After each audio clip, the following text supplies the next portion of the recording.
This is the energy of offering masterclass. I decided this morning, actually. Oh no, what I've forgotten what it was. Oh, the mindset of sales, isn't it? It's the mindset of sales. This is so. I'm going to take you through this. You're welcome to leave your cameras on if you want, or you can leave them off. Entirely up to you, because obviously this is going to be recorded and sent out, so it's entirely up to you how you feel about it. I'm going to hopefully take about an hour to go through everything with you, and I've got some lovely tapping at the end for you. And I'm also going to give you a taster of my sales technique. So I'm going to talk about the mindset of sales, and I'm also going to take you through, like, give you a taster of how I do it and talk about an offer that I've got for you. That if you want to do this with me, you can, and you don't have to, because that's what this is all about. So let's get on with it. Welcome to the Energy of Offering Masterclass. This is all about manifesting more sales by shifting from selling to serving. A lot of us feel that awkwardness, that ickiness of still letting people in. Okay, there's more people coming. And there's still that awkwardness around selling.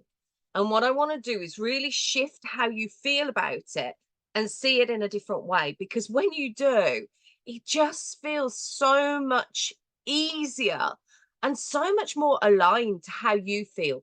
And it's about sharing. And I know this really resonates with Carol, because we had a chat about it a while ago. Your passion and your purpose. You know, it's really important that we connect with that passion and purpose, and that you feel, you know, allowed to speak, allowed to be heard.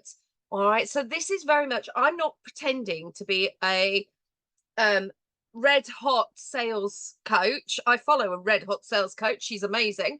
I am here to talk about the mindset around sales, because I think if you don't have the mindset, you can do, well, you can attempt all the actions, you just won't get the results. It's the same with anything in business. You know, I put on the group the other day that Lisa Johnson said in her next launch, she did a $3.8 million launch this time. Next time, she's going to have daily mindset coaching. Now, that just shows you how important mindset is when it comes to all of this stuff. So, you know, you can do all the sales, but if you haven't got the mindset, it ain't going to work. So this really needs to be the foundation. Okay. And by all means, pop your questions in the chat as we go. I've got it in front of me. I can see it. I might not answer your question straight away, but I will come back to it. If I miss it, then put "you've missed my question" and repeat the question. And Debbie's going to keep an eye on things for me as well to make sure that I get everybody. So if you're here live, then you get to actually ask the questions and have them answered. Okay. So today is all about stepping into your authenticity. I can't even get my teeth in today. The idea being that you can sell that, you know, with that flow and ease. I'm not going to claim it's easy, but it becomes easier. It's less about selling and more about offering. And I'll explain what I mean by that when we go through. I've very awkwardly got my notes that I'm taking away, so apologies about that. I need to find a better way of doing this.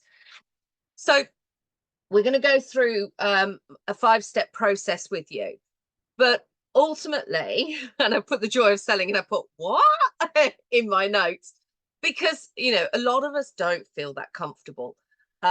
It's, you know, I know when I first started my chocolate business, I used to kind of think to myself, and I wanted to make chocolate. I thought I was starting a chocolate business so that I could be at home making chocolate.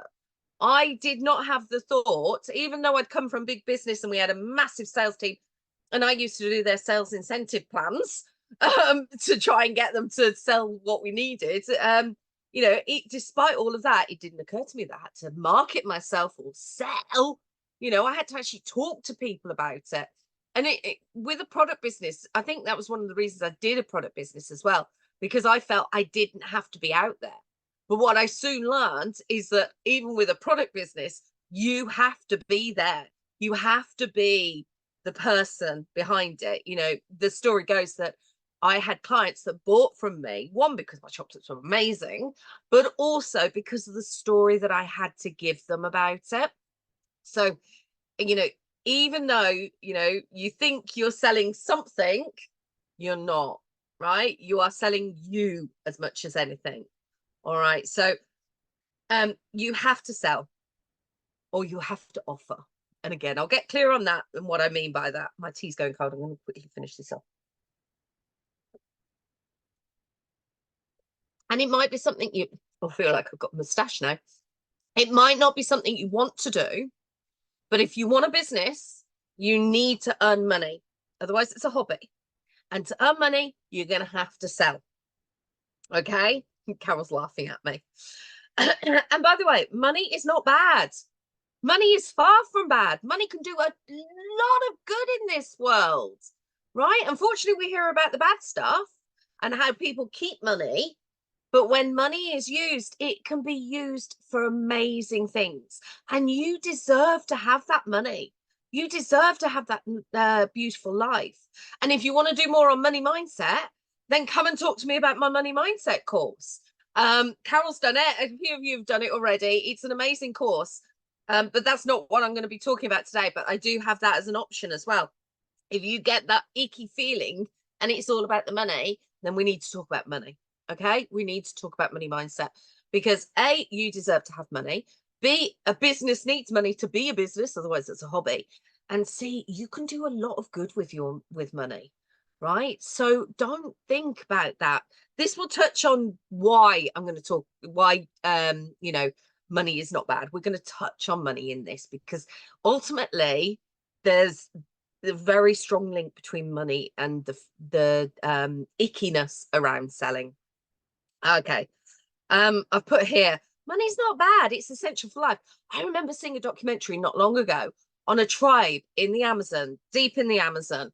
And they don't have money in their tribe. They said all we need in the forest is a knife, right, to survive. But when we go out there, we have to have money, right? It is essential to life. And you know, it's like the air we breathe. We don't think we're greedy for breathing someone else's air. So why do we think that we're greedy for having the money? All right. But we're going to be changing that in this masterclass. So I want you to like not hide from the concept of selling, but also to reframe it for yourself into offering. So what we're going to do today is we're going to go through my 5 steps to shift from selling to serving. And it's a really, you know, it's a simple concept, but again, that mindset around it, because your subconscious will change, you know, want to fight against it. But we're going to dig down into that soul. For those of you that were with me last week doing the 3-day event, you'll know what I'm talking about there. If you didn't do it, don't worry. You don't have to do it for this masterclass. It will help you. So if you want to go and do it, then go and check out my videos from last week. But it's not essential for today. But it is about understanding how your conscious, your subconscious, and your soul all are connected and how they work together and how they push against each other as well. So we've got a 5-step process that's going to help you shift. And it's going to be from that I need to sell, you know, that lack feeling, the fear of selling as well that creates the lack. And we're going to take that beautiful, abundant energy and create the energy of offering, that you can help people and that you are serving. You're not pushing, you're opening up opportunities for people, right? Now, I'm going to be talking about the divine feminine and the divine masculine energy. And I just want to check, does everybody know what I mean by that? Either a yes or a no. If you don't, then I'll do a quick explanation of the two. But I'm going to be interchanging. So you're all right, Carol. Okay. Do let me know if, you know, just pop a yes or a no in the chat so I can, you know, I don't need to explain it if you know about it. But if you don't know about it, then I will explain it. Because we are going to be talking about the divine feminine. You don't know. Okay, that's fine, Terry. Don't worry. The divine feminine and the divine masculine, we're going to be talking a bit about in this. And it's useful to know the concepts.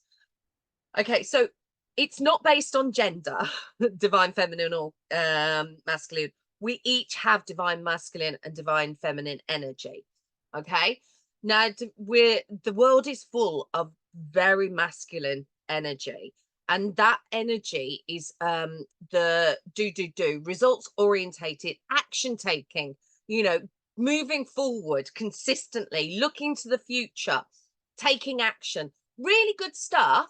But if you don't have the balance of the feminine energy of being able to sit in the present and appreciate where you are, to um to allow that understanding of what you've achieved before you move forward, then you are out of sync and you will be imbalanced in your energy. And what you're left with is that unfulfillment. Um, so the divine feminine is very much around appreciating where you are, right? Being in the present. So not constantly thinking about the next thing, the next thing. And we're almost taught to do that, you know. The divine feminine is around celebration, gratitude. It's also around surrender and not trying to do everything, right? It's about having that wider view of the world rather than, and instead of the masculine, which is next step, next step, next step, next step. All right. Now, every one of us have got both, and it's about making sure that we balance. If you're feeling unfulfilled in your life, in your business, then the chances are you're not feeling into your divine feminine energy enough. Okay. It's not that you're female or male. It's nothing to do with that. All of us have both sides. It's the yin and the yang in Chinese culture as well. So it is about balance. You know, it's about, as much as anything, working and then taking a rest, you know, being awake during the day and sleeping at night. It's about that kind of way of being that we need you to think about. So what I'm going to talk to you about in this is in the steps that I take so that you can see where it's about looking to the future, but also looking to see where you are right now. So yeah, using the methodology that I'm going to show you, you'll be able to step into your power of serving with integrity rather than feeling that pushiness. And I'm going to give you some examples of when I've done it wrong. Because I'm not perfect either. But also talking about how you can change it. And remember, none of this is about like immediately getting there. This is about testing, practicing, seeing, feeling. You know, as much as anything, the divine feminine is about understanding that each of us are different and we adjust to who we're talking to at the moment. So, for instance, if I was talking to Debbie or even Hannah recently, I was like, look, I'm sorry, but I get what you're saying, but this, and this, and I'll be a bit firmer because I know I can be. I know that that's what they need from me. I know them well enough to know that. Whereas, you know, other people, and I'm thinking, I love Carol. Carol needs more of the nurturing side of things. So I will be more supportive and take her on the journey rather than the more pushy side of things. And it's about understanding how people work as well, right? So one size doesn't fit all, because the beauty of the human race is that we're all different. And that's what's so amazing. Okay, I've put that we're building on next week, and we've got a powerful EFT session. Never done this EFT before. I wrote it last night. I had one ready, and I was like, no, actually, I had an idea. So I've rewritten it completely. So it's a brand new EFT for you today. And of course, I'm going to make you an offer. So I'm going to tell you about how you can work with me if you want to. So why listen to me? For those of you that don't know me, I think most of you do know me by now. I'm time and money coach, and I help women, business women particularly, step into their power and make more money without extra work. My qualifications are a transformational breakthrough coach. I'm an NLP practitioner, a master EFT practitioner, and I am also CIPD qualified from my HR background. I used to work for FTSE and NASDAQ listed global organizations at a senior level. I'd work with directors to really partner them in their areas of the business to really drive the business objectives through motivation of their employees. And I used to run payroll. Well, not payroll. That's a separate department. I didn't want to get involved in payroll. I did do it in one of the companies, but not in my last one. But I used to do all the bonuses and the pay reviews and things like that. And I'd have like a budget of around 10 million plus to do that. So it was a lot of money. I got to spend lots of money. Yeah, my background is corporate HR. And I worked with hardcore sales teams, right? I worked with those sales people. I've worked with I worked for a company, home service for a while. I hated it. That did plumbing insurance. So I worked in call centers, and I've worked with people that sold $1 billion firmware, software, hardware for all sorts of things, particularly to do with telecoms. Yeah, didn't particularly get on with them, to be honest. Salespeople are always like, no. But I think it's the stereotype that we kind of go with a lot of the time as well. And they have to have that level of confidence. And it's about having the confidence, but without the bullshiness, really, isn't it? So yeah, I set up my handmade chocolate business and thought, oh yeah, I'll be fine doing this. And then realized what it was really like and how much you had to sell.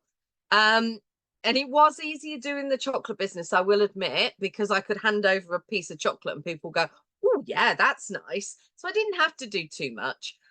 It became very hard. And all the mindset stuff came up when it was about me and selling my ability, not so much tangible kind of products and stuff. But it's, either way, it was still challenging when it came to selling. It didn't come naturally to me.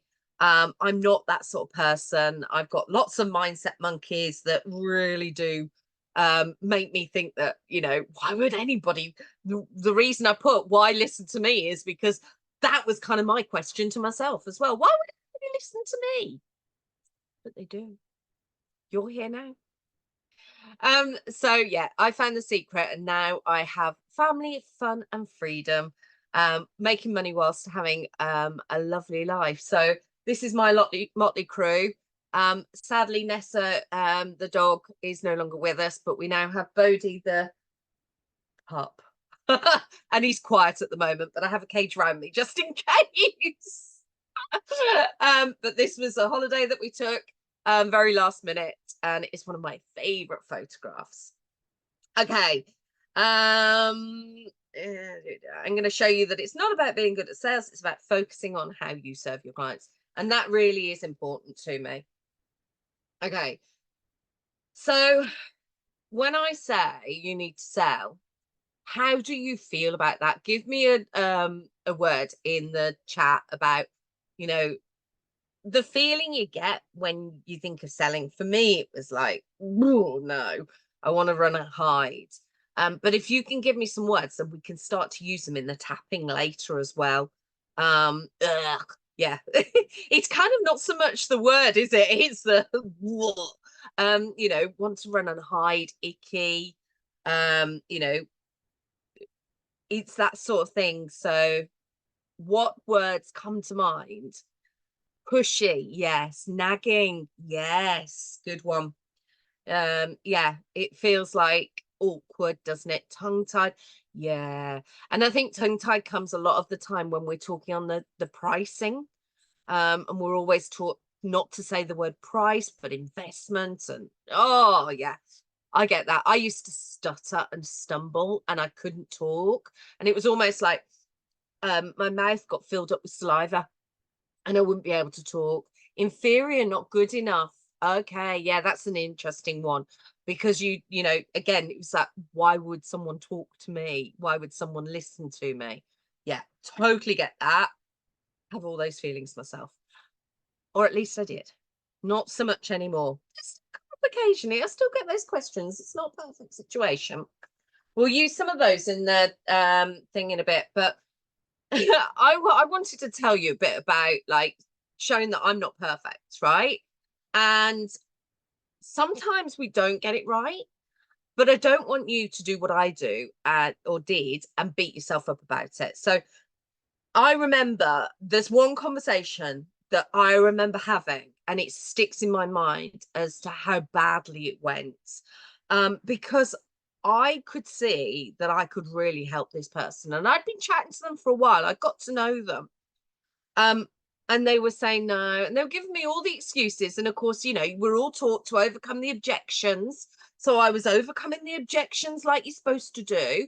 There was a course that Carol was on with me, and a few others where we were taught it was um, objection inoculation. And I was doing it all and I was working through it, but it edged on the pushy. And she was really resisting. I knew I could help her, but I went into that. I was desperate to help her. It wasn't the money. I just wanted to help her. You know, I didn't have many clients at the time, and I knew I could help her, and I wanted to show her that I could help her, but it went into that needy kind of energy. And she told me in no uncertain terms, stop pushing me. I'm not going to do this. And quite rightly, she blocked me. Right. And it's not my proudest moment, and I don't feel great about it. And it, you know, I would prefer to forget about it and not tell anybody about it. But I'm telling you because I want you to realize that sometimes we do things with the right intentions, but we don't always work out the right way. But I learned from that, right? I was able to see what had happened, that I went into that lack energy, because I wanted to help her, but she wasn't ready to help herself. And I can't help everybody. And so, whilst it was really, really frustrating, and then I beat myself up for really putting this person off, it was really valuable to me to learn about it and to understand where that it was about the energy and the energy that I'd gone in there with. And I think that was the thing. It was like I talk about this a lot, and I talked about it in the confidence day that we had last week, in that showing up that you are the confident person, showing that you can help someone, but not trying to prove yourself, because that's where I was in that energy. I was trying to prove that I could help her, right? Instead of showing her how I could help her and allowing her to come to me. It's like meeting, right? And that's the difference. But what I want you to do is know that if you go too far that way, then there's going to be times that that happens. And it's okay because you will learn from it, right? You know that you did it with the best of intentions. It was your passion and purpose that took over. It wasn't that you were trying to get the money, because I seriously wasn't trying to get the money off her. I even offered it for free. I got so desperate. I was like, look, let's have a free period and we'll do it like this. And that, I think, is what was like, no, gosh, no. You know, it's that energy that's wrong. Feels hard to convince someone what we're worth, the money. You shouldn't need to convince anybody. That's what I want you to take from this work that we're doing today, is I don't want you to think about convincing anybody. I want you to have that internal knowledge that you are worthy of that money, right? And if someone doesn't see that, then either you've not done a good enough job of showing them that you are worthy of it, or they don't value what you've got to offer them. Okay. It's a bit like, you know, if someone came up to me with a big bar of chocolate and said, you know, it's worth, you can have it for £2 and it's a massive amount of chocolate, I'd be like, no, I'm fine, thanks. Because to me, that wouldn't be worth it. One, I don't eat a great deal of chocolate. It has to be really good quality chocolate for me to like it. Kind of back to my days. You know, I wouldn't want to spend £2 on chocolate. If you bought me the biggest bag of crisps, a lifetime supply of crisps, and told me it was £2, I'd be like, yes, I'm having it, right? Because that would be my thing. So, and I'll talk about not taking these things personally, but I want you, and this work is all about you knowing your worth. It's not about someone else's evaluation of your worth. That's irrelevant. And I know that sounds quite offhandish, but it is. And we'll talk a bit about that in a bit. But like, I'm going to talk about the connected blueprint later. And Hannah, you've joined the connected blueprint, so this is going to work for you. You are going to feel that worthiness, right? And be able to step in front of that person and be worthy of it, and allow them to make the assessment based on their value system, right? So it, you know, because it might be a crisp, it might be a chocolate, who knows?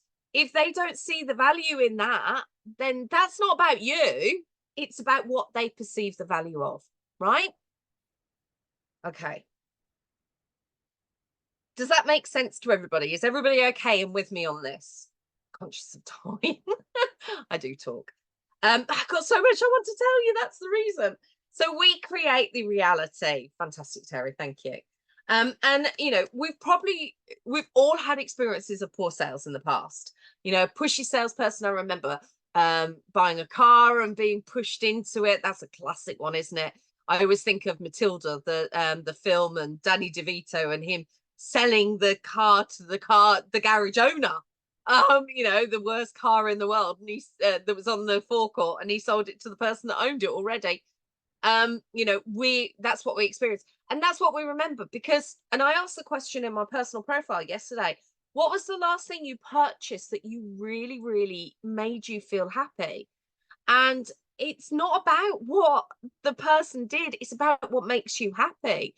And if someone's pushy, then you probably wouldn't have enjoyed it. But if someone you know, is showing you what it can do, you know, if you're buying, say, a handbag, you're looking inside it and seeing how many pockets, is it the right size for you? You know, you might want a big bag, you might want a small bag, you might want, you know, a very light bag, one that can fold up, you might want a really nice leather bag or a fake leather bag, you know, a vegan leather bag. It doesn't matter, but it's your choice, isn't it? You know, different people want different things. So, and you might love it, but if someone came along and said you need this bag, you'd be like, do I? And if they pushed you into it, you wouldn't want it, even if it was what you were looking for. You'd be like, no. So, but, and we would remember that. Whereas if someone came along and said, have you seen this bag? Oh, doesn't it feel nice? And have you seen the amount of pockets you can keep everything in it? And you go, oh yeah, oh, I do like that. And then you go, oh no, but the color's not right, I don't want that color, I'd like it in a blue or a black. And you go, oh, we've got this, look, it's in a black. You go, oh yes. You wouldn't necessarily remember the salesperson telling you all of that. You'd remember what you've bought, right? Which is why the pushiness, the bad stuff, stays in our memory. And then we create that as the way that sales is done. But that's not the way that it needs to be done, right? In fact, someone yesterday actually put their brum brum as the answer, and I went, oh no, pushy salesperson then, because they were happy with it. And they went, no, he was really laid back. And that's the thing, he told them what they needed, you know, and directed them rather than pushing them. And I think, you know, what we've experienced when we think of sales and we think of it in a negative, it's often a desperate salesperson, right? Again, the energy, the lack. They, you know, a car salesman in the old days, I don't know whether it is now, was commission based, had to sell, you know, had the month end or they'd lose their job and all of that sort of stuff. And it just doesn't work that way anymore. So, you know, that's why there's more of a support energy and people have learned that pushy doesn't work. But we still have that feeling in the back that sales is pushy, and it doesn't have to be. Okay, so what I want you to do is I want you to be abundant, to think in that beautiful energy that manifests exactly what you want. The more sales, you know, the more clients, to know that, you know, if you say, oh, it's not going to work out, you know, that you don't feel desperate, because you know it's going to work for you, because you're going to manifest it. And this is what you'll see, because my 5-step process is a manifestation process. Okay, it is excuse me, setting an intention, surrendering, taking inspired action, decluttering, and gratitude, so that you can manifest what you want. And it's about, you know, using this helps you balance, going back to that divine feminine and divine masculine. It helps you balance those energies and make sure that you use the energies in the right way, in the abundant way, not in the lack. Okay, so you set the intention, which is divine masculine, setting targets, action orientated. What outcome do you want? And a lot of it is put onto financial targets when it comes to sales, but they don't have to be. Think about the number of people you want to get, you want to serve. So for me, selling this course, I set an intention for the number of people I wanted on the course, not for the financial. I set it for the number of people I wanted because I want to serve people. It's fine, by the way, to use a financial. That's absolutely fine. Remember, money is not bad. Money is good. We love money. Keep saying that. We love money. We welcome money. So, question, do you set yourself a monthly sales target? Because most people don't. It's something that I really struggled with as well. But if you think about manifesting, if you don't declare to the universe what your intention is, how does the universe know what to deliver to you? Okay. So think about it. When it comes to serving people, if you want to serve 120 people a year, you need to do 10 a month. What are you going to do to attract that many people? What will you be selling or offering? How will you be doing that? Will you be doing launches? Will you be doing marketing? Will you use social media? Are you meeting people? How does it work? And you need to connect. We talked about clarity at the beginning of last week. Connect it with your soul vision of what you're trying to achieve so that you can actually align it with what you're doing. And when we have that clarity, when we know what we're trying to achieve, we set the intention. When we come across those limiting beliefs that we talked about on Thursday, we have more motivation to deal with the limiting beliefs. Remember the story that I told you last week? When I wanted to coach and COVID came along, I was going to coach offline. I wasn't going to use social media, but I knew I wanted to coach. COVID was around. I had, it was a case of it was do or die. So I did. And my limiting beliefs about visibility, about being heard, being seen, they were huge, right? I'd not used social media before, certainly hadn't gone live, certainly hadn't done masterclasses. But if I wanted to be a coach, if I wanted to help people, I had to do that. And so therefore, I could get over those things. I dealt with those limiting beliefs because my vision was so strong. My intention was set and I was connected to it, right? If you're not, then those limiting beliefs will come and swipe you off the side without you realizing. Okay. And that's what stops us. So, yeah, I mean, I've got one client in particular. I'm going to talk about her a bit later on, actually, Teresa. She did the connected blueprint and she used to set herself targets. And I pushed her to set the targets higher and higher. And it felt hard, but she did it. She kept meeting them because she put them out there to the world and she got there. So, and she's now 6-figure profit, not just revenue, profit. So she's doing amazingly. And that the important thing here is that she connected with what she wanted to achieve. She knew she wanted to do a 6-figure business. She knew she wasn't sure how she was going to do it. She talks in one of her testimonials she did for me. She said, I was here and I wanted to get to the other side of the river, but there was no bridge and I didn't know how to do it. I couldn't see how to do it. And basically she put that the connected blueprint became the bridge for her. But she set the intention. She didn't know how she was going to do it, but she worked through it. And it wasn't perfect. She had hiccups along the way. But she knew that it was worth doing to get there, to overcome those limiting beliefs.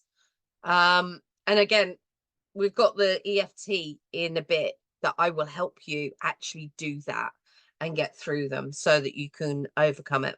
So, I want you to start thinking about monthly sales targets, because how do you know when you're on track or whether you're not? It's really important. In fact, one of the things that I've done with my clients in the past is actually have monthly in manifestation mapping sessions where we set those intentions. We then do we work out what those inspired actions are, and we go through this 5-step process to actually make them happen. And it's what has led to people having the best months, right? If you don't set your intentions, how do you know what you're going to be doing? How does the universe know what to deliver? Let me know if you're interested in doing that. I know planning is something people kind of avoid, but this isn't necessarily about planning. It's about setting those stepping stones for you to achieve what you want to achieve in your business. Okay, so the next step in the 5-step process is surrender. And this is really sitting into the divine feminine. It's about letting go of the outcome, right? And this is probably the hardest step of them all, because we want to control. And taking Hannah's comment about how convincing someone that we're worthy of the money, it's that very much of the needy. And we want to prove to someone. But what we need to do is understand that we aren't in their brain. We don't know what their priorities are. We don't know what they want from us. We can only give them what we tell them what we're doing and allow them to make that decision. So for you guys, the connected blueprints, some of you might be like, yes, I need this. I'm going to go for it. I'm doing it. Hannah signed up. She's doing it. Carol has done it. And she's going to be talking about that on Friday if you want to hear her side of the story. But, it might be for some of you that your financial circumstances, you can't do it. It could be that, you've got something you're doing already. You haven't got the bandwidth to do something else. I don't know that. I don't know those circumstances. If I was to try and push you onto this when it wasn't right for you, then that wouldn't work for either of us. You wouldn't get the results. You wouldn't think I was a decent coach. You wouldn't give me the testimonial to show other people how good it is. It wouldn't work for me. And it's about, serving people, when offering them something and allowing them to choose whether it's right.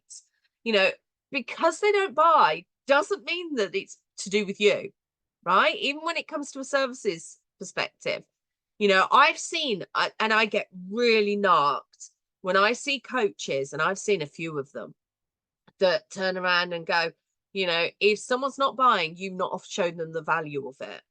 It's your fault. You can always manifest money. So, they just need to manifest the money. And it's like, no, that's not the case. Sometimes it's not right, and you don't know the circumstances. Don't judge that person. You're doing them a disservice by judging them. You're doing them a disservice if you don't show them everything you can do to help them. But you're also doing a disservice if you judge them. Right? And, it goes back to the conversation that, that I had where I'm not proud of, that I became pushy, because, I was trying to persuade someone who wasn't ready to take those steps. She wasn't in a place where she had the priority to do the mindset work. Right? And if I'd have allowed her to kind of hear me out and then say no, she probably would have come back, because I do get people coming back to me now. Right? Is it Becky? She wasn't, and Jane, who have signed up for the Connected Blueprint this time, they were around last time. They were thinking about it last time. They weren't sure about doing it last time. They didn't do it last time. They signed up straight away this time. And Becky actually said, I'm not missing out on it again. Right? Because I didn't push them into anything. I gave them all the information. They made the decision themselves. They regretted the decision. Well, I'm not sure. That's probably unfair, actually. They didn't regret the decision. The decision was that it wasn't right for them then. But they've put everything in place, so when it came up again, it was right for them.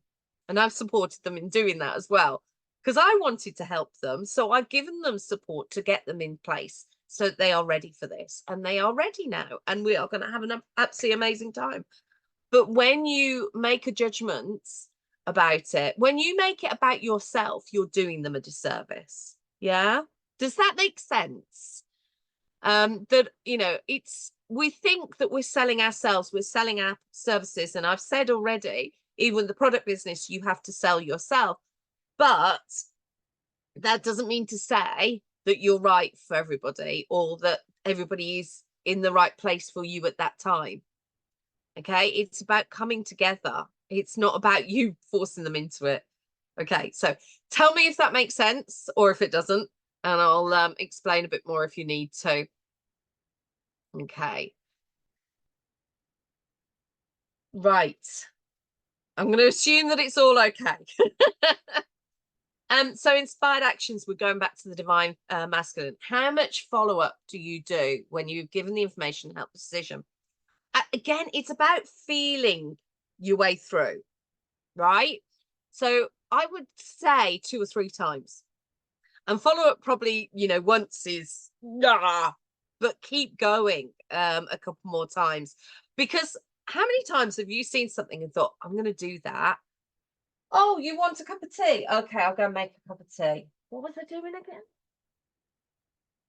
Yeah.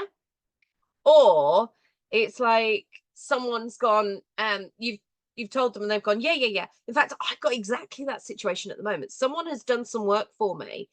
They sent it to me and they followed up, and I was like, I haven't got to it yet. Right. And last night I woke up in the middle of the night, go, I haven't done that yet. I need to put it on my Trello board because it's something for me. I've kind of not taken action on it, right? Because I'm so focused on doing something for everybody else. Typical, you know, female business owner. We're looking to work for other people and forget about ourselves. And so I haven't put it on my Trello board, which I would do if it was a client, but because it's someone supporting me, I haven't done it. So I need to go back and look at that. Now, she followed up that day and I said, I will get back to you. And she hasn't followed up again. So I've forgotten about it. Now, I do want to look at this. I do want to see what I need to do with it. So, and I've had to remember myself. I'm sure she will follow up. But remember, we're not very good at doing things for ourselves. So in fact, you're serving your clients by saying, you know, do you want? And actually asking them for the sale. Because then they can say, no, it's not right for me. And you go, that's fine. Let me know when it is right. Yeah. So, you know, I've had people turn around and go, I can't do it. And I've gone, that's fine. So, what do you need to do to get to that point where it is right? And they go, well, I'm here and I don't know how to get that. Well, here's some other ideas for you that will help you, right? It fulfills my need of being able to help other people, fulfills their need of being able to be helped.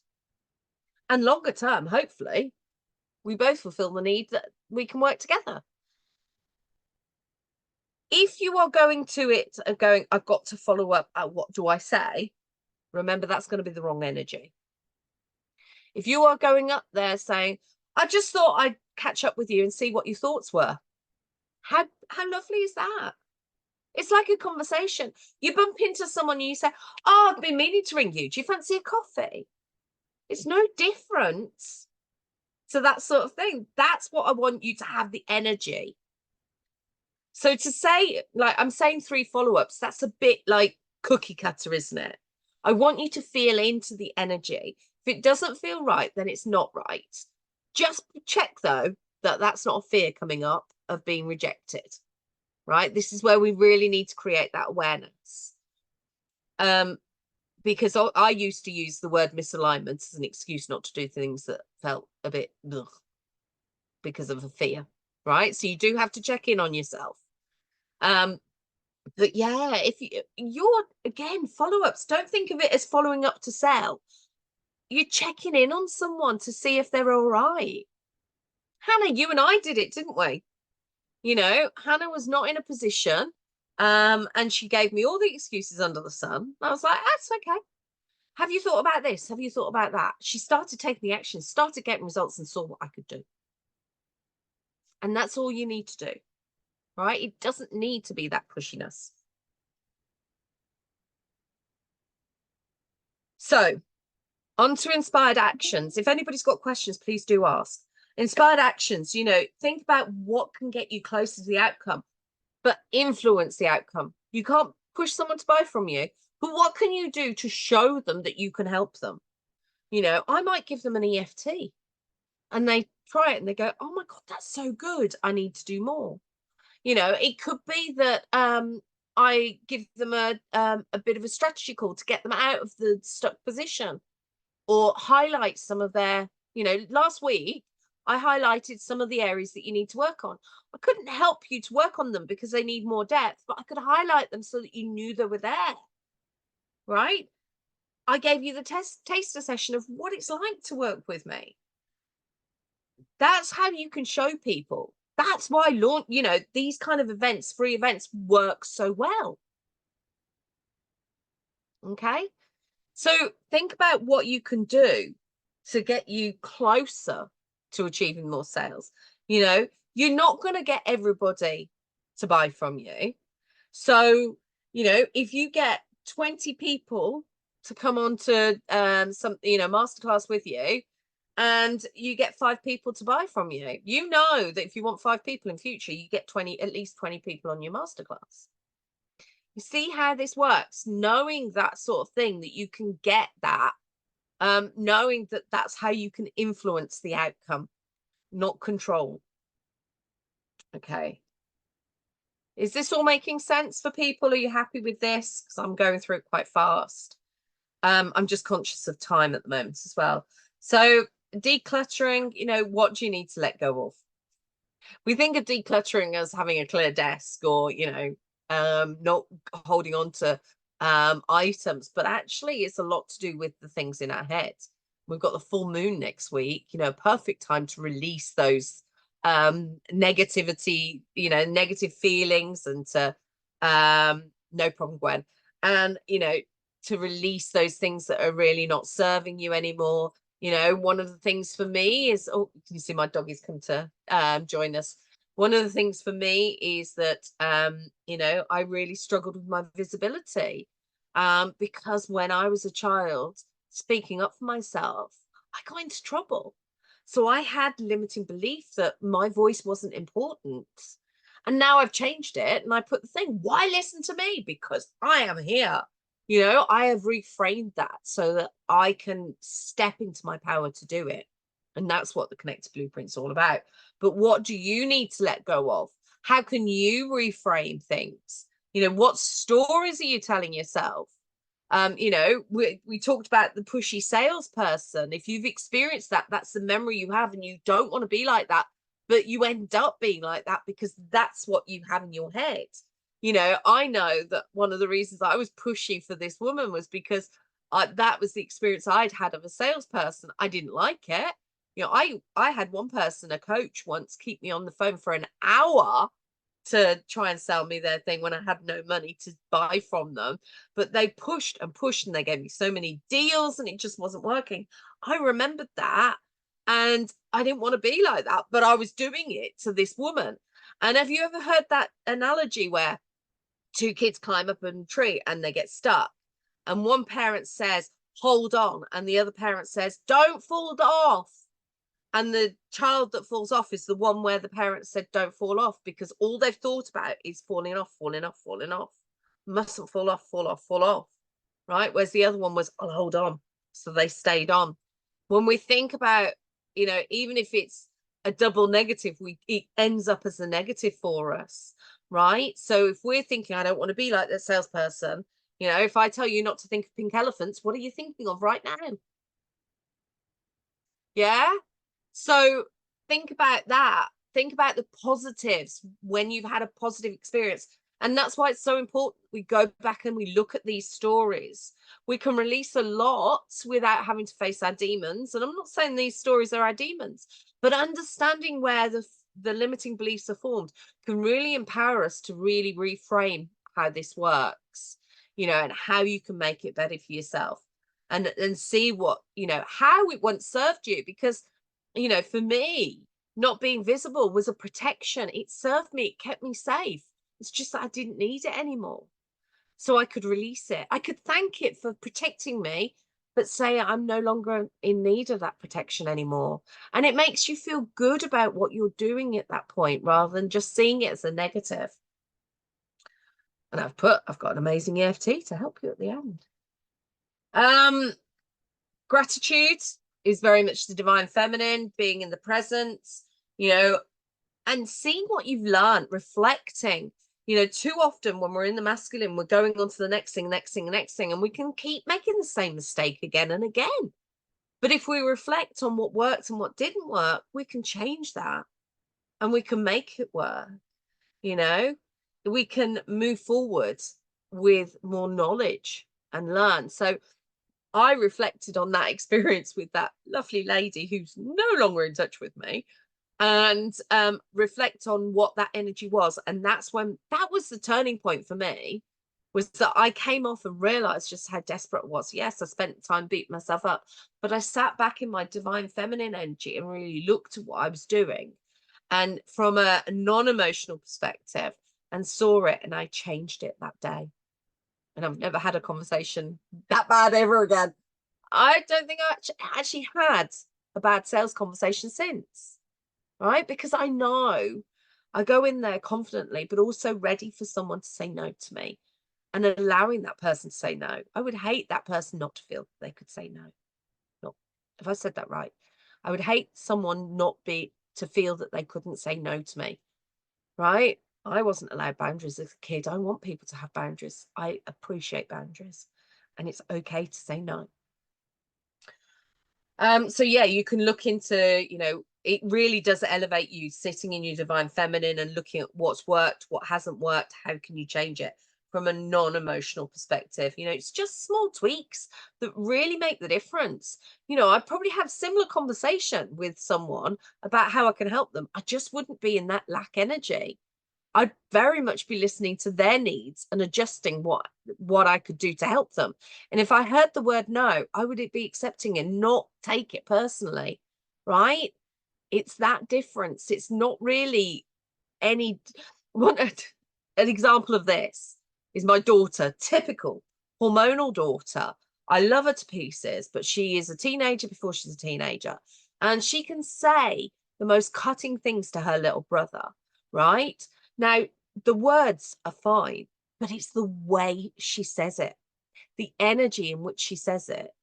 So she can, he can say something and she'll say, what? And make him feel stupid rather than, what did you say? It's exactly the same comment. Well, not exactly the same, but you can see where I'm coming from. It's the energy behind it that changes. And that's what this is all about.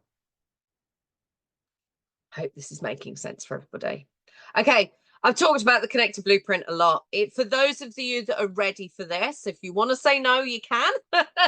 But I wouldn't be serving you if I didn't give you this opportunity to, to tell you how you can work with me. Because I have been with people and I've wanted to work with them and not been able to find out how to work with them. And that's just as frustrating. They are not serving you if you are not telling them how you can help them further, right? You need to be able to say to someone, look, I can help you, and this is what it is. It might be that there's other options, but you need to give someone, if you are saying how someone can, if you are saying what you do, you need to also give them the way to work with them, or work with you, sorry. And this is mine. So the connected blueprint, we've gone through the clarity, the confidence, the consistency all last week. Today is about the energy of offering, that mindset for sales. It's about the energy. And I talked at beginning with Hannah, it feels hard to convince someone. Well, you shouldn't have to convince anybody. It's about yourself knowing that you're worthy, that you can come here and you can say, I have this. Does this work for you? It's that I've got a chocolate bar, a 10 kilos of chocolate. For £2. God, I used to spend, I think it was about 30 quid for wholesale decent chocolate for 10 kilos. You know, I can offer you this, or I can offer you the same crisps for the same price. Which would you prefer? You know, it's that people will value one over the other. And it's not to say that it's price orientated. If you know the value of it, then you can talk about the value. And it's about you seeing the value so that you can talk about it to someone else for them to assess the priority that they need. You know, it's classic one. People always say, I don't have time to exercise. You know, I say that. I don't have time to exercise. And it's like, well, if it was a priority, I would find the time for those people that love exercise, because I really don't.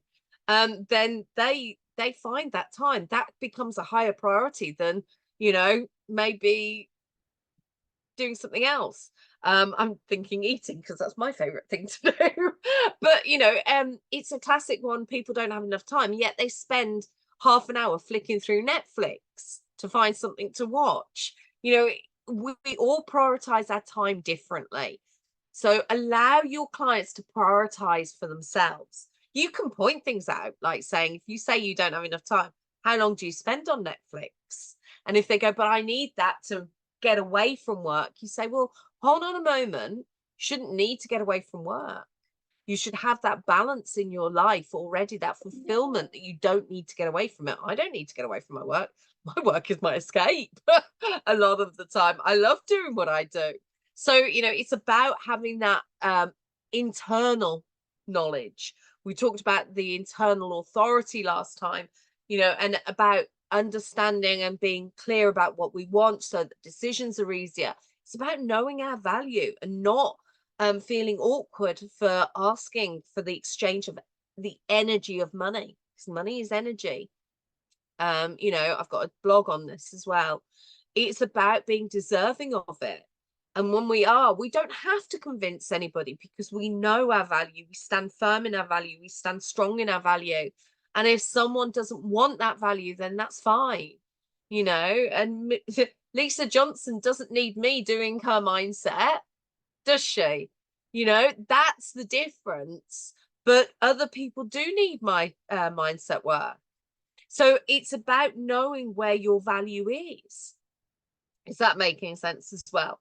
So this is what the connected blueprint does. It takes you from the self-doubt to the self-belief. When you know something is possible, it's just a case of how, and you do it, right? You find the way because you know that it's just inevitable. And that is the beautiful thing that I see from people in this. It is a structured group program with a very high level of support, much higher than I've ever had in any of the other coaching work that I've done. And I think, Carol, you were on a big course with me many years ago, and it was a very different level of coaching. Carol's now worked with me and she knows the difference. Teresa was also on the same level of same coaching course and has been the same. You know, Teresa was on it, didn't achieve anything from that course apart from meeting me, of course, came on my on the connected blueprint and very quickly hit 100, well, 25k quarter, so projected 100k. But yeah, so we have training videos, exercises, meditations, EFT, there's a private Facebook group, bonus information videos, and lots of other resources, as well as a high level of coaching from me.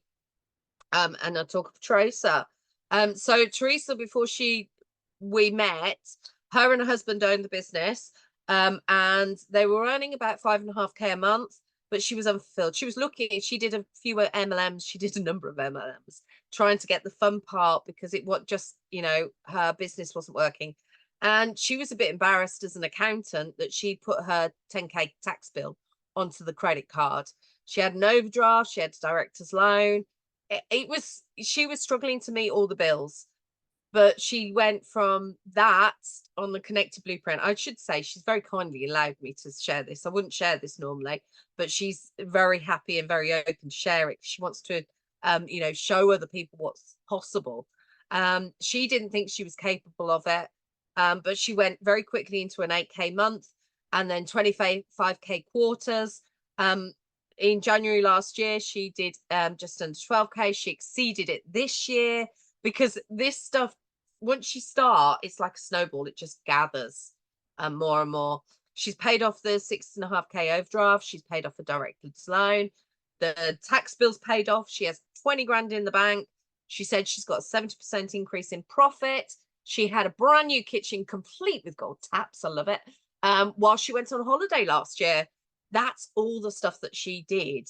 And she puts it down to the Connected Blueprint. So I'm so excited. And even more excited, she's coming back to do it again this time, because she knows that it does do more. And the more you do this work. Now, don't get me wrong, when you're on the Connected Blueprint, you get lifetime access, my business lifetime, I should say, to the work. So you can keep using it yourself. But it's so nice to do it as a group. And like, obviously with the coaching as well, she gets that extra bit, because you get a video on a Monday and exercises to do that will get you so far. But then when we come to coaching, if you've done all of that work, we can take you that much deeper as well and really work through it. So I love it. And this is what she's written about me. I won't go into all of the detail. I get embarrassed when I read it, to be honest. It's lovely. But she's also going to be coming live with Debbie, Katie and Fran, who have done it before as well. Tomorrow, they're going to be talking about it. So if you've got questions and you want to put her on the spot, she's going to hate me for saying that. But you want questions and you want to see, the truth. I'm not hiding anything from you. You can ask the questions. Obviously, if it's personal details, then she has a choice of saying no or not. But she's very open. As I say, she's allowed me to share her personal details with you. And there's others. Fran's coming on as well tomorrow, along with Katie. Katie quadrupled her income. She was literally worried about paying the November installment for the course, and then the following months did 4.5K. So she did absolutely brilliantly. Fran has been lovely. She will tell you she fought with the world. She was an angry chick, but she's now a real calm, and just a beautiful character. She's feisty. She hasn't lost her feistiness. This doesn't change you, but the inner calm that it's brought to her and the way she deals with things is just beautiful to watch. And Emma as well. Emma, when I did some tapping, the first time she'd ever done tapping, she didn't want to do it in case she got it wrong. It's one of the reasons I say, don't worry, you can't get it wrong now. And I did say it at that time, but she still didn't believe me. And she was very nervous about it. But now she's gone from being scared and fearful to absolutely living it, paying off the director's loan. She bought a second home. She even bought us some Dyson hair stuff. She is really doing well, and her business is expanding. She's been looking at a second location as well. I think she dismissed that one, whether she's looking at more as well. But it's not always about the money. And look, Carol's on here, Debbie as well. And Carol will say her confidence soared, which was lovely. I was reading through her testimonial yesterday, and how she felt validated. And I think that's so important, that we do feel validated and that we do feel seen and heard. And I could not be prouder of the progress that she's made, and how, she's going through some significant life things at the moment, but they're choices. She's looking at me confused. You're moving house. And the choices you made around that, and she's doing so brilliantly. And she'll say that she used to be a people pleaser, and now she feels that she can speak out and speak up for herself. Debbie's the same. I could not have done this launch without her. She has been absolutely amazing. I love her. But Debbie was a quiet one. She didn't even post in the group, and now she's everywhere. She's brilliant. She's just the most supportive soul as well. You are brilliant, Carol. Love it. Sandrine as well. She's amazing. She was really driven, and put so much pressure on herself to do well that she would beat herself up. She was terrible at celebrating. She'll tell you she's not great now, but she's better. And she really recognizes where she's done well as well. So it's not always about the money. One of the things that we did before this launch, actually, Debbie created a questionnaire that we sent out to people about this, and quite a few people came back and said that their relationships were better as a result of the connected blueprint, because they were able to ask for their needs to be met. And how often do we put others above ourselves? I know I can be guilty of that, but this really teaches you to stand in your own strength, and really does. I talk about stepping into your power. There's a week that we do that, and it's just, I love it, because I just see that bloom of people when they do it. It's fantastic. So I have got the EFT, and I'll get onto that very quickly, but just to go over everything, there's bonuses as well, but they are only available until tomorrow. So you do need to get in touch with me if you want to do this. The link's on there. Debbie's very kindly put the link if you want to sign up to Connected Blueprint. I would love to have you join us. There's £200 off, as well as some of the courses that I do, because we're not starting till April. So you can keep going with some of the courses, and you'll have support from me if you need them on those courses as well. And you have access to my client portal where you can access the help for you. And I still have 4 power hours left if you want to join. We have 8 people that have joined the course already, and I said I would give them to the first 5 people, but I've extended that so you can come and join and get a power hour with me as well, that's taken in the next 6 months. So you can take it before, during, or even after, if you want to really leverage the work that you do in the Connected Blueprint. And as I say, Teresa's coming back. Sandrine's coming back as well. They've done it before and they loved it, and they saw the value in what they did and the power that it gave them.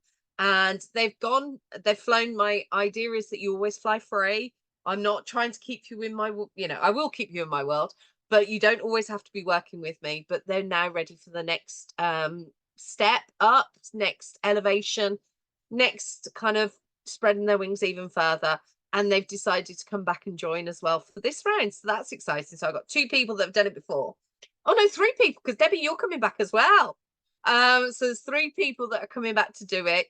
And then 5 people that have never done it before. So it's quite exciting. So you get so much in just the blueprint. You've got the bonuses and the £200 off, as well as the power hour for the next 4 people that buy, worth almost £900. And then the Connected Blueprint until tomorrow is £1,297 for the 11 weeks. Now, remember, there is also a payment plan as well, which is 333 over the 4 months. So if you do want to join, let me know. If tomorrow is a deadline that's really going to struggle for you, then just let me know, okay? And we can work it out. I'm not about like, no, this is it. Talk to me. Let me know what you're thinking.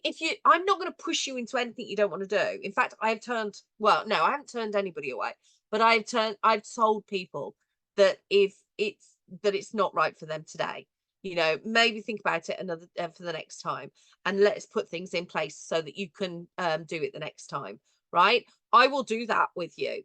I am not going to push you. Exactly, that's what this masterclass is all about. That's not how I work. I learned from that pushy one, and I don't do it. I have 8 people. I have 8 of the most amazing people that I love working with.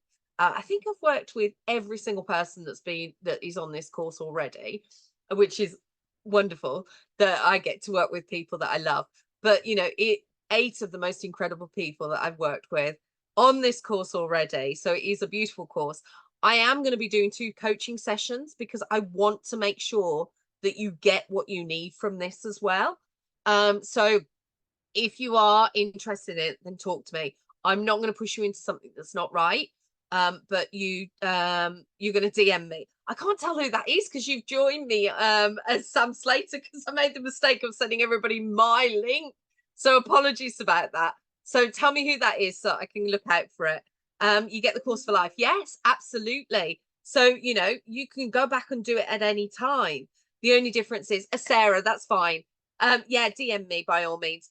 But, if, you want to do it again, you can do it, at any time. You can go back. There'll be times where I speak to people and I'll go back to week 4 and go and do that work again. I think I did that with you, Carol, recently when we had a power hour, didn't we? And I was like, go back and do that again. So you get the access to do it. The only difference is you haven't got the coaching with me. But that's why Teresa and Sandrine are coming, because they want to focus on it this time. But they've been able to go back when they wanted to as well. So, and no problem, Sarah, just let me know. Okay, so if you've got any questions, let me know. Drop me a DM. You can pop them in here and I'll answer them after the tapping. But let's do the tapping now. And then we should finish well before 1 o'clock. So, okay, if you're ready, then I want you to just put your feet flat on the ground, get yourself comfortable, make sure you're nicely grounded. And I want you to take a nice deep breath in. Feel the air swirl around your heart.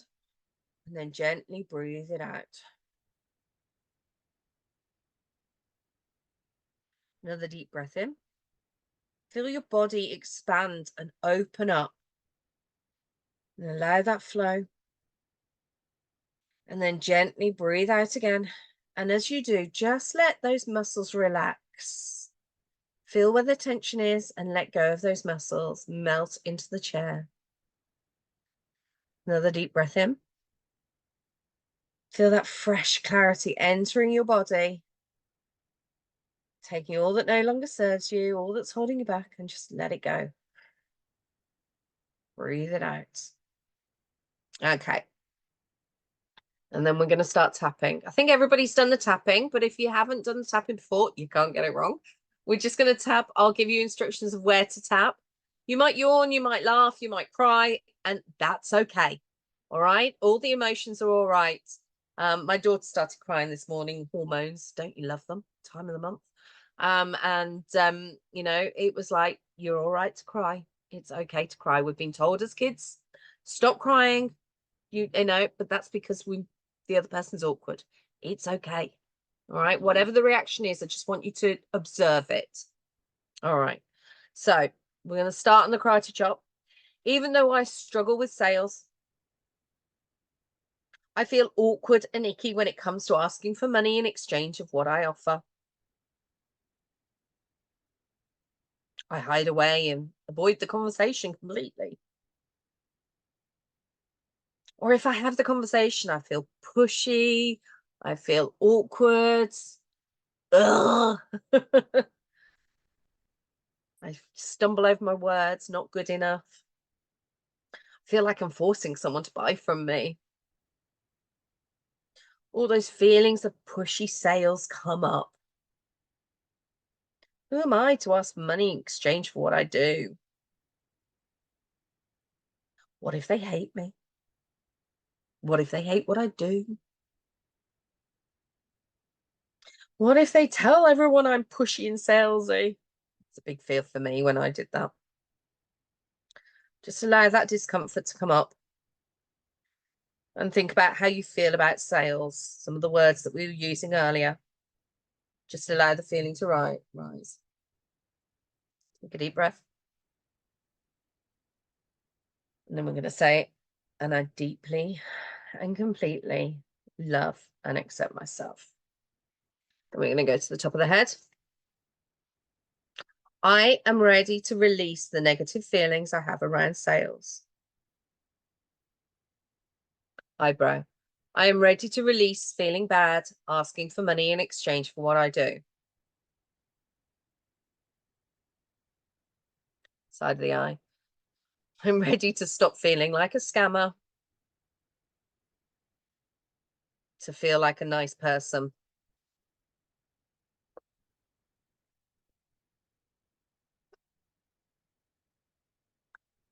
Under the eye. I'm ready to see my offers as serving and to release the outcome. As I know, it's up to the client as to whether they want to exchange their money for what I offer. I'm not going to force anyone. Onto the mustache. I'm ready to not take it personally if they don't buy. I will still love them and they will still love me. Onto the chin. I can do this. I can and I will. Collarbone. I'm ready to release the negative feelings I have around sales now. Underarm, because I deeply and completely love and accept myself. Okay, another round onto the head. I release the negative feelings I have around sales. Eyebrow. I release feeling bad, asking for money in exchange for what I do. Side of the eye. I love telling people how I can help them, connecting with my passion and purpose. Under the eye. I serve my clients by providing the information on how I can help them. And I deserve the energy of money in exchange for what I do. Mustache. I release any negative emotion in relation to whether someone buys from me or not. It's not a reflection on me personally. Onto the chin.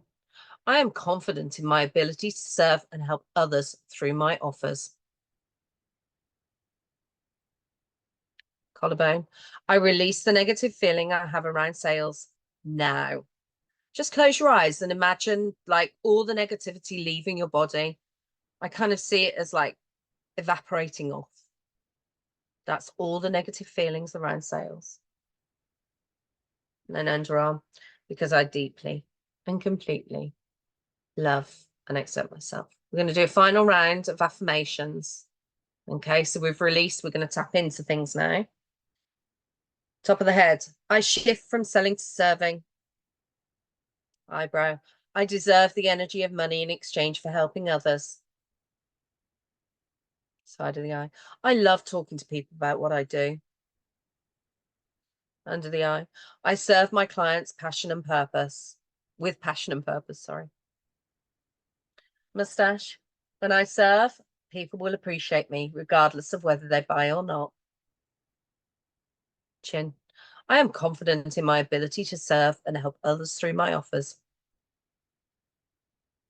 Collarbone, I love telling people how I can help them. Underarm, because I deeply and completely love and accept myself. And I've realized I should have stopped share there. Sorry. Right, shake it out. Oof. Oh, right. How are you feeling after all that? Has anybody got any questions?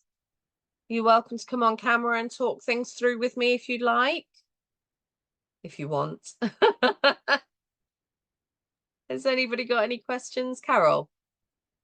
I haven't got a question, but it was really useful, the EFT. I mean, there was sort of just some of the phrase. I'll listen to it again because some of the way you phrased it, I thought, oh, yes, that's helpful. So thank you. Good. Oh, I'm pleased. Yeah, I think I need to record that and put it into my library. When I wrote it this morning, Debbie's going, yeah, yeah, yeah. When I wrote it this morning, I was like, this is how I feel. Because of course I was coming on here to tell you about the connected blueprints, and I still get nervous and I still, I want to do it because I love doing what it is. It's my favorite course to do. And I've seen such shifts for people.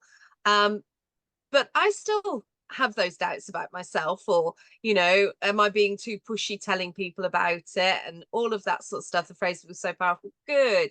So, writing that was very much how I feel about it. And that's the thing. I'm not claiming to be a sales coach at all. I don't teach the techniques to sell, but I can teach you how to reframe your mindset so that it feels aligned in what you're doing. And that's the thing, none of us are here because we want to scam someone. We're here because we truly want to help others, that we've been on a journey. And for me particularly, I've been on a journey since 2011, 2012. I started my business, actually. No, 2013, sorry. 2013, February the 4th, 2013 was when my first business officially started. And oh my God, I found everything so hard. And it took me until just a few years ago to actually achieve what I've done. I don't want anybody to have to go through that, especially the lows that I had. I don't want anybody to take that long. I want you to all to have success, but I can't do that if I don't tell you how to do it or how I can help you to do it. I'm not after lots of money. In fact, I have said to someone, totally understand where you are at the moment. If you're not ready for it, that's fine. I'm not going to push you.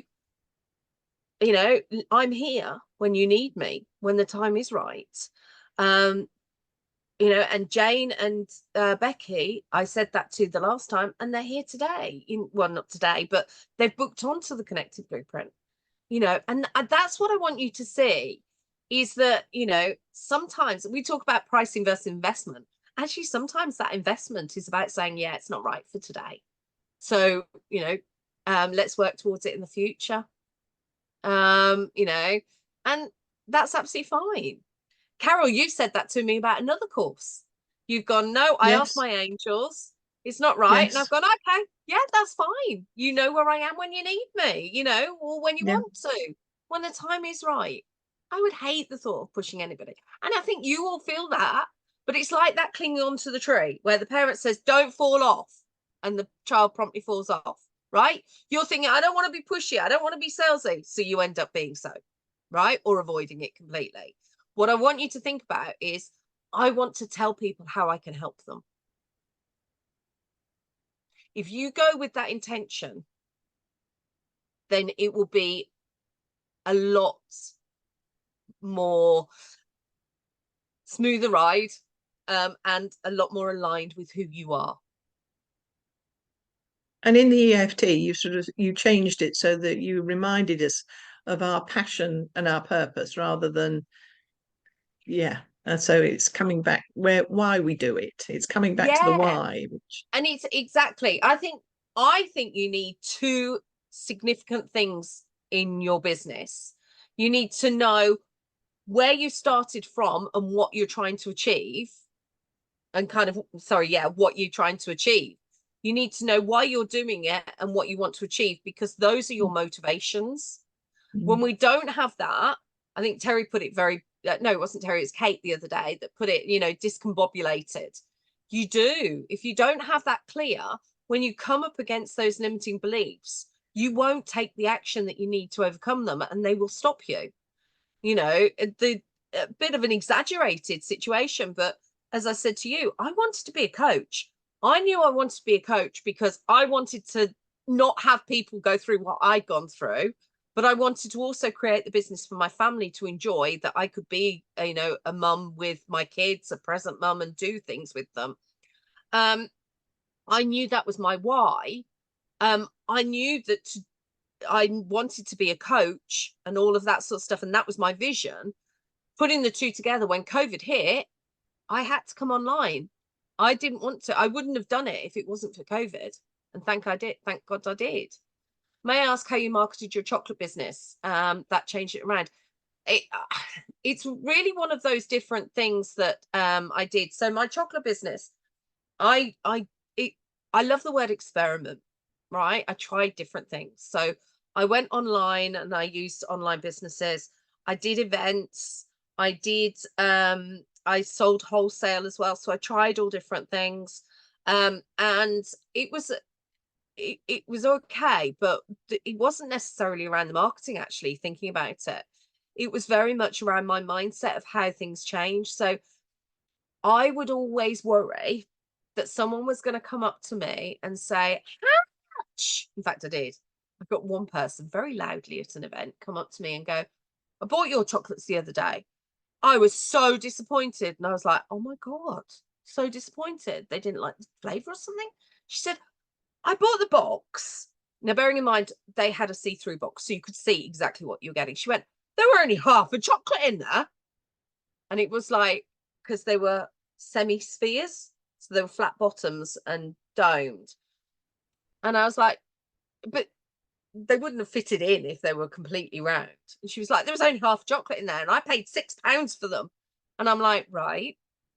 And she said they weren't worth it. And someone very kindly came up and went, I think they're worth double that, the amount of work she puts into them. And they are so much nicer than other chocolates. But I was floored, absolutely floored. But it was about realizing that that person that had come and had a go at me wasn't the person I wanted to work with, wasn't the person I wanted to sell my chocolates to. The person I wanted to work with and sell my chocolates to was the person that stuck up for me, right?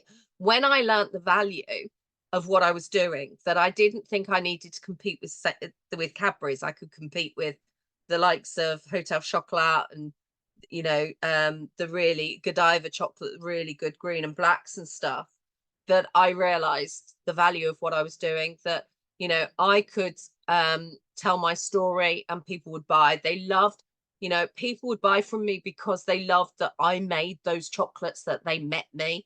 Now, I did end up having other people selling for me as well, but they always came in and knew about my chocolates. I met with them. They knew my story. They understood me. And I very much did it that way. When I sold my chocolates in a shop, there would be a sign with my face on talking about those chocolates and who I was, and the fact that they were named after my late aunt, who my daughter now is named after, and she thinks she owns the business. You know, there would be little anecdotes like that that I would put in, that people felt an you know, an alignment with me. If you look on the back, which crisp packet is it? There's a crisp packet. I think it's kettle chips or something like that. They actually say who. Oh, if you go to Lush Cosmetics, it has who's packed. In Tropic, I think it says who's packed your products as well. You know, who's made the products, and who it puts a name to it. It's that sort of thing. You want to really, you don't have to personalize the item, but personalize the experience for people.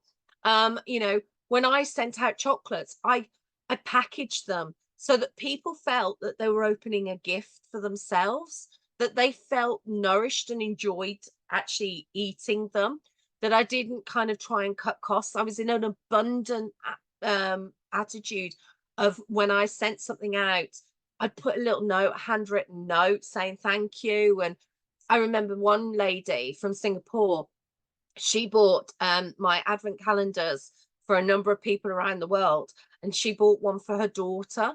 So I got my daughter to write a little note saying, I've put these choices in and I've put these in because I like these and these are my favorite. That I really personalized the experience that people got from it. So that was one of the things that I did. I showed people, didn't convince them, I showed people the value of what I did, and I delighted them with the experience. Does that make sense, Terry? Does that help? I'm trying to think from your perspective. Are you still talking about your on-demand printing?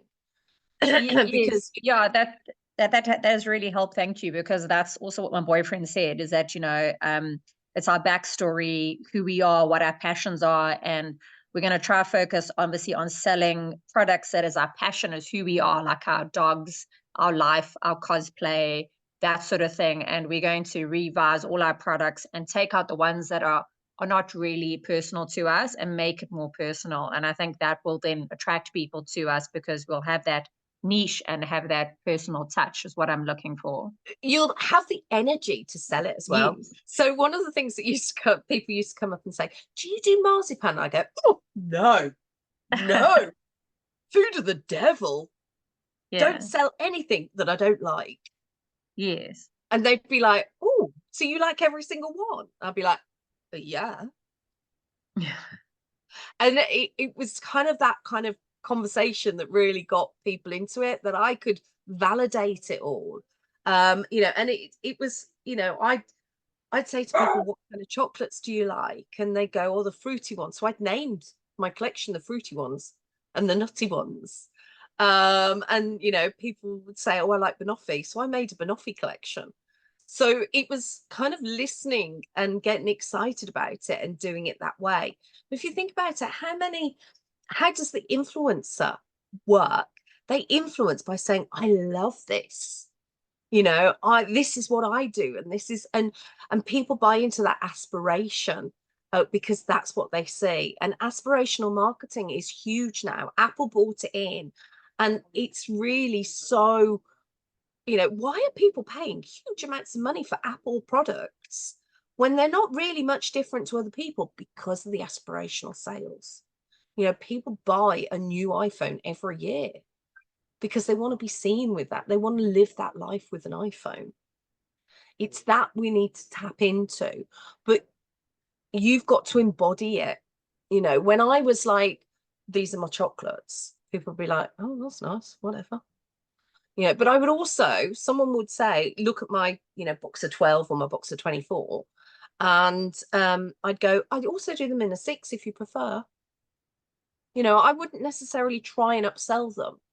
It was about them enjoying the situation and feeling, you know, what I want is anybody that comes into contact with me to be happy when they leave, to feel, you know, they might not always be happy, because I know I do quite often elicit a lot of tears, but they feel that they've got something that's nourished them throughout that.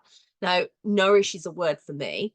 It might be that they feel that they've had a really good experience with what you do, that they feel it's easy. I mean, how often do people go to Amazon to buy something when they could buy it cheaper at the supermarket? But Amazon do it so much easier, so much simpler. You know, one click and it's there on your doorstep by 10 o'clock at night. You know, convenience is, or experience is, a huge part of what we do. I'm going on Yeah. about marketing. No. Well, this is it. I need to do online marketing. Obviously, that's where we were falling short, because we were relying on platforms like Etsy and Amazon to, obviously they've got the clientele, and we were relying on them. And then obviously the learning is that I can't rely on those platforms because they have certain rules and policies and regulations, and they are very expensive. And that anytime they control your business, I need to be in control of my business, and I need to be accountable. And I need to make my business personal, that people personally want to come to me. They don't want to look up me, find me on Etsy or find me on Amazon. They know that if they have a passion for pets or cosplay, they go to FOMO Designs. And so that's what I'm trying to create now, and get my mindset into that, and change my product range, which is personal to us. Yeah, I think having a product range is definitely important, to that you feel it, that you live it, that you are it. I'm just a bit hesitant about saying being in control and not using other platforms, because I actually go to Amazon and use it as like a directory. So I go Yeah. to Amazon, look at it, and then I go and find their website. So it's, they're a route to market, as opposed to, like, I don't want you to dismiss that completely. I'm going to take you a bit further back, though. I'd actually Okay. like you to think about whether the business itself is the fulfillment. So chocolate for Okay. me, I really enjoyed doing, but I realized it wasn't what I wanted to do till I was retired. It was about having a business that made money that I could do at home. Whereas coaching, I can't imagine ever giving up now. And given a choice, I would do it for free. Just the mortgage needs to be paid and kids eat.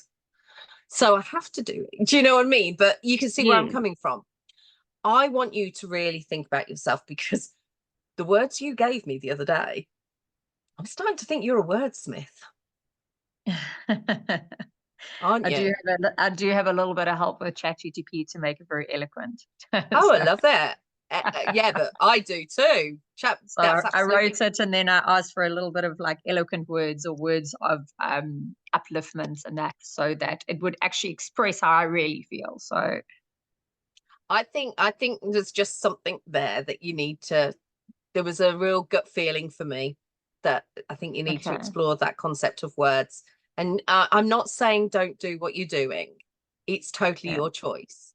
I read the book The Big Leap, and that's what changed my life, from chocolate to coaching.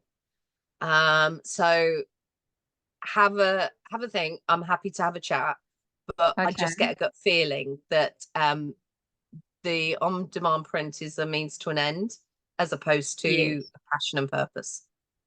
Yeah, it was something I had to find a business when I got retrenched, and because I didn't want to go back to corporate. But now I'm having to look to go back to corporate, which is giving me huge anxiety because I don't have anything else in the business that's going. So yeah, we have looked at lots of different ideas, and yeah, we're trying to still find myself and what would, what my passion would be, and what would I wake up and want to do for the rest of my life. I do enjoy the reviews and the feedback, and when somebody buys a design of mine or buys a product and I get such a nice review, I really do like It does that. feel good. And Yeah, I was the yeah, same, and I still am. But I think that's the external validation. What we need to work on is the internal validation, though. And I'll use Debbie as the example here. She had a product business, and then she went into doing the coaching, and then we realized that wasn't right for her, and that's why she's working with me now. Is just to the idea was to give her a bit of an exposure to the behind the scenes work, and we found out that that's what she wants to do. So okay. it's a journey. Yeah, And it doesn't mean to say, I always think, oh God, I wish I'd just started in coaching straight away, because I'd have got so much further faster. But I had to do the chocolate to get the experience, to know how to coach, almost to have that story to coach about. So don't look at this as the challenge you've got at the moment is that you are in a lack state, and it's getting out of yes, that, because I'm not saying that's wrong, that's circumstances, but it's about how we react to it, isn't it? So it's about finding that way to react to it, that you can put something in place to start looking at what would work for you. It's not a failure to go back to corporate. I realize there's lots of anxiety. I would hate it as well, and I had to apply for a few jobs. Luckily things turned around for me quite quickly. And it might be that happens to you, and it does feel like a failure. It's not. It's just part of your story that's going to help you further on, and it's what you need to do at this point in time, but there will be something that comes up for you.